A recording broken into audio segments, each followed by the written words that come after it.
Hello friends, if you're new to my channel, welcome. If you're coming back, thank you very much for the patronage, I really do appreciate it. Today I'm going to be talking about the influence of empires on religion. Today's empire will be Persia. There's not much else I need to say. Let's get on with the video. For the roots of Persian mythology, we must go to the Russian steppes in Central Asia. Between 1500 and 1000 BCE, Indo-Europeans migrated to what is now Turkey, Iran, and northern India. Those who settled in Iran became known as the Persians. The mythology that grew from this group shared much with early Hindu mythology, suggesting that they both came from a common Indo-European source. The Persians also absorbed religious influences from Mesopotamia, which lay to the west. The early Persians and their close relatives, the Medes, resembled the Semitic peoples, but spoke a different language. They worshipped nature-based gods until the 6th century BCE, at which time they began to follow the teachings of Zoroaster. At about this time, the Medes had a large empire that included the Persians and Assyrians.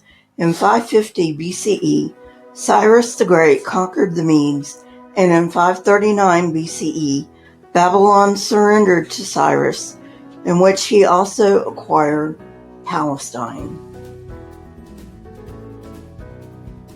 The prophet Zoroaster, born circa 628 BCE, founded the religion that dominated Persia until Islam arrived in 600 CE. Persian mythology had two powerful gods, Ahura Mazda, the creator, and Ahriman, the spirit of darkness. The Persian Pantheon included Mitra, not to be confused with Mithra, god of war, sun, law, and treaties. Some traditions suggested that Mitra was born of rock attended by two torchbearers. Many details of Mitra are said to be in later Roman traditions. In Zoroastrianism, Mitra became the sun divinity. Experts commonly attribute this to a conflation of Mitra with the Babylonian god Shamash.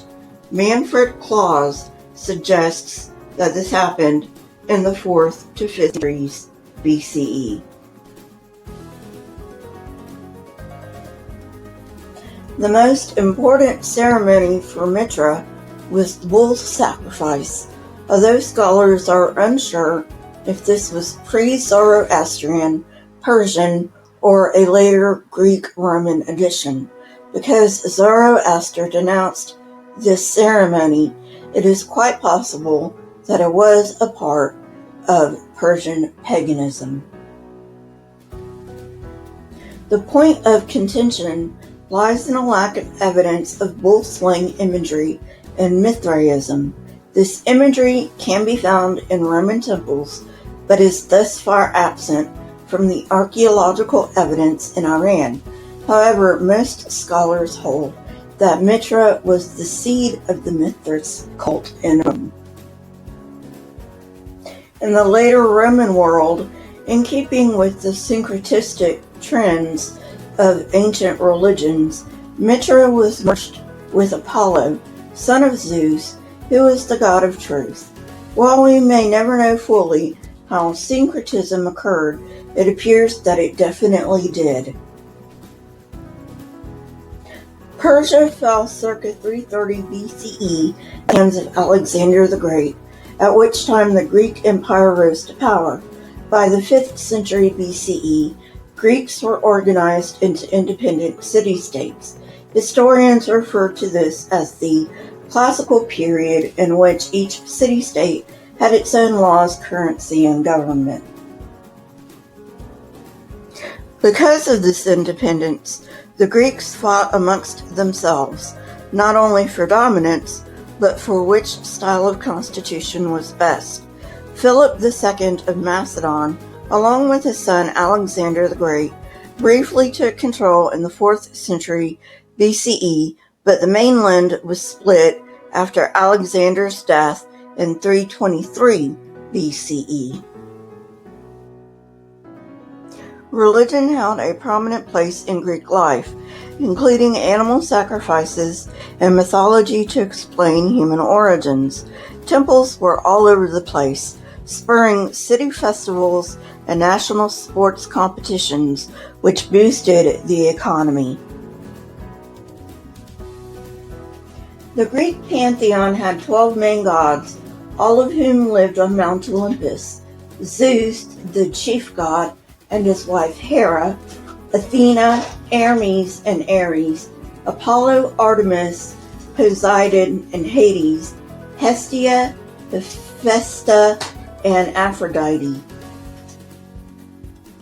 Two important non-Olympian gods were Demeter and Dionysus. I'll tell you about Demeter later. Dionysus was the offspring of Zeus and Semele, the only god with a human parent, and was the god of fertility and wine. He had a dual nature, symbolizing wine and the effects it has on humans. Demeter is the goddess of the harvest. She was also worshipped by women hoping to have a child, since she was a mother goddess. The god of the underworld kidnapped her daughter Persephone, leading to a search by Demeter as an old mortal woman. The king of Eleusis gave her shelter, and she repaid him by teaching his son agriculture. Her struggle to save her daughter led to the seasons. Dionysus was the offspring of Zeus the god and Semele, a mortal mother.